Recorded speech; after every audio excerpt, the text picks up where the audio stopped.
Your mind is not as free as you think. Right now, something is shaping your thoughts, controlling your focus, deciding what you feel without you even noticing. And the worst part? It feels normal. You wake up, grab your phone, scroll without thinking. Minutes turn into hours. Your attention are pulled in every direction. Your mind, never still, never quiet, never fully yours.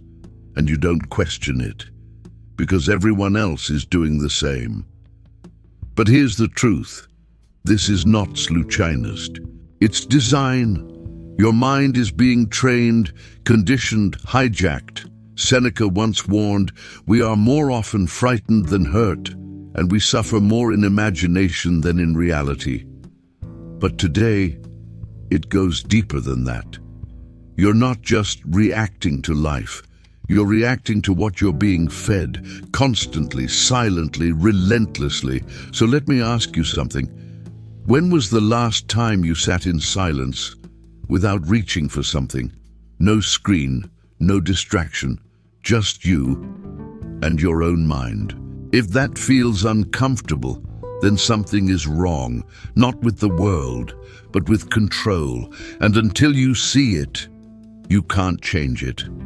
But once you do, everything starts to shift. So who is doing this? Who is pulling your attention again and again, every single day? It's not one person, not one place. It's a system built to keep you engaged, scrolling, clicking, consuming, because your attention is valuable, more valuable than you think. Every second you spend distracted is a second someone else profits from. Apps are designed to hold you, notifications engineered to interrupt you, endless content built to keep you from stopping, and slowly, without noticing, your mind adapts. Shorter focus, less patience, constant need for stimulation. You try to concentrate, but your thoughts jump. You try to be present, but something pulls you away. Again and again and again. Epictetus said, "If you want to improve, be content to be thought foolish." But today, people are not afraid of looking foolish. They're afraid of being disconnected, of missing something, of not checking, and that fear keeps them trapped. Here's the uncomfortable truth. You're not losing focus by accident. You're being trained to lose it. And the more you give in, the stronger that pattern becomes. Until one day, you sit down to do something important and realize you can't stay focused. Not because you're weak, but because your mind has been conditioned otherwise. And this is where it starts to cost you. Not in small ways, but in the direction of your life. Because when your attention is weak, everything else follows. You sit down to work, but can't stay focused. You start something, but don't finish. You plan, but don't execute. Days feel busy, but nothing realmente importante moves forward. And over time, this creates something dangerous. Frustration. Not because you're not capable, but because you know you could be doing more. You feel it, that gap between who you are and who you could become, and it grows, slowly, silently, until it turns into doubt. Maybe I'm just not disciplined. Maybe I'm not that focused. But that's not the truth. Marcus Aurelius wrote, "You could be good today, but instead, you choose tomorrow." That's how it happens, not in one big failure, but in small moments where your attention slips and you follow it. Again and again and again, and the cost, it's not just lost time, it's lost potential, because every time you give your attention away, you're giving away control, and without control, discipline collapses. progress slows and life starts to feel out of your hands. Now here's the part most people don't want to hear. This is not entirely your fault. You were not taught how to protect your attention. You were not trained to resist constant stimulation. You were placed inside a system designed to pull you in again and again and again. So no, you're not broken, you're conditioned. But here's the truth that matters. From this moment on, it is your responsibility. Because once you see the pattern, you can't ignore it anymore. Epictetus taught, "No man is free who is not master of himself." Read that again. Freedom is not about time. It's not about money. It's about control. Control over your own mind. And right now, every time you react automatically, every time you reach without thinking, you're giving that control away. Not because you have to, but because you haven't trained otherwise. And that's the shift. You don't need more motivation. You need awareness. Awareness of the moment your hand moves toward distraction. Awareness of the moment your focus starts to drift. Because in that exact second, you have a choice. Follow the habit or break it. Most people never notice that moment. And that's why they stay stuck. But you're seeing it now. And once you see it, that you can start to take it back. So how do you take it back? Not with a big change, not with motivation, but with something small that most people ignore. You create space, a pause between impulse and action. Right now, your reactions are automatic. You feel bored. You reach for your phone. You feel discomfort. You escape. No thinking, no awareness, just habit. So the first step is this. Interrupt the pattern.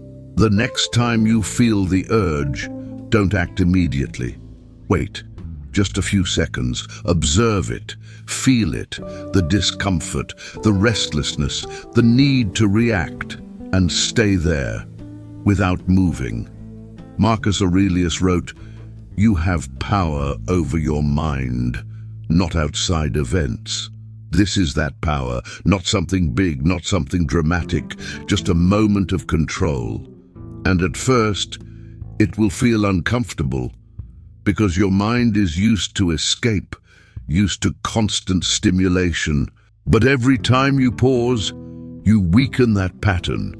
And every time you choose not to react, you strengthen something else. Awareness, control, discipline. This is where it begins, not in hours of focus, but in seconds of resistance. But one moment of control is not enough, because if you don't repeat it, your mind goes back to the old pattern. So this is where most people fail. They try once, maybe twice, then they forget, and everything resets. That's why you need structure, not motivation. Structure, small rules that protect your attention daily, simple things, but powerful. Start with this. Create moments without stimulation. No phone in the first minutes of your day. No constant checking. No background noise all the time. Just silence. At first, it will feel strange, almost uncomfortable, like something is missing. And that's the point, because what you're feeling is withdrawal from distraction. Seneca practiced voluntary discomfort, not to suffer, but to train his mind, to prove to himself that he didn't need constant comfort. You can do the same, not by leaving everything, but by reducing, creating space, training your mind to exist without constant input.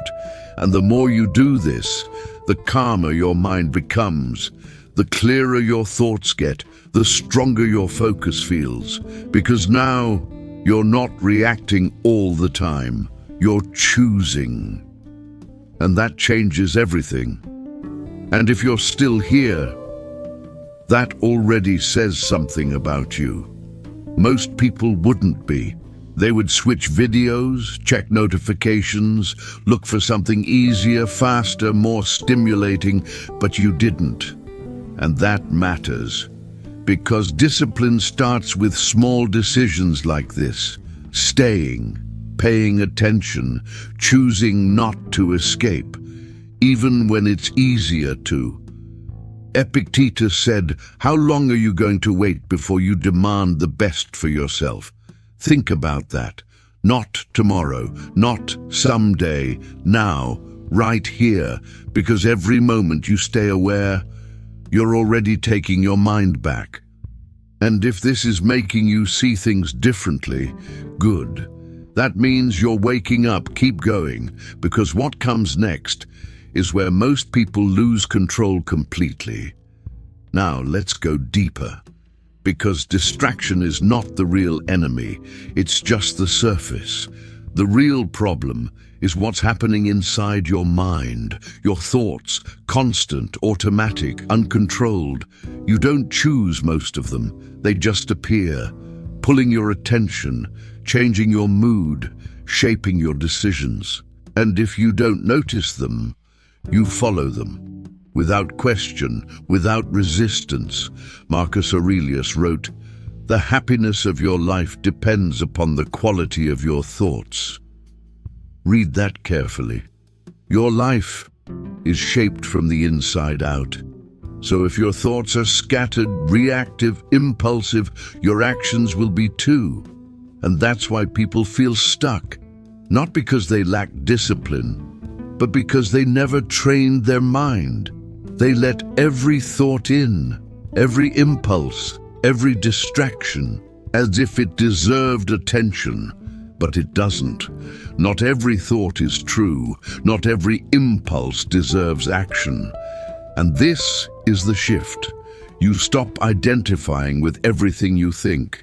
You start observing, like a watcher, calm, present, aware. A thought appears. You don't chase it. An urge appears, and you don't obey it. You see it and you let it pass. That's control. That's power. And most people never reach this level. So here's the truth. Your mind was never meant to be this distracted, this reactive, this controlled by everything around you. But if you don't take it back, someone else will keep using it. Your attention, your focus, your time, little by little, day after day, until you look back and realize you were never really in control. But now you see it, and that changes everything, because awareness is where control begins. From this moment on, you have a choice. Stay on autopilot or take your mind back, not perfectly, but intentionally.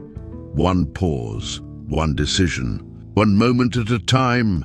Epictetus said, "First say to yourself what you would be, and then do what you have to do." So decide, right now, who are you becoming? And be honest, what is still controlling you? Write it in the comments, not for anyone else, but for you. And if you want to keep strengthening your mind in a world designed to weaken it, stay here. Because while the world gets louder, a disciplined mind becomes unstoppable.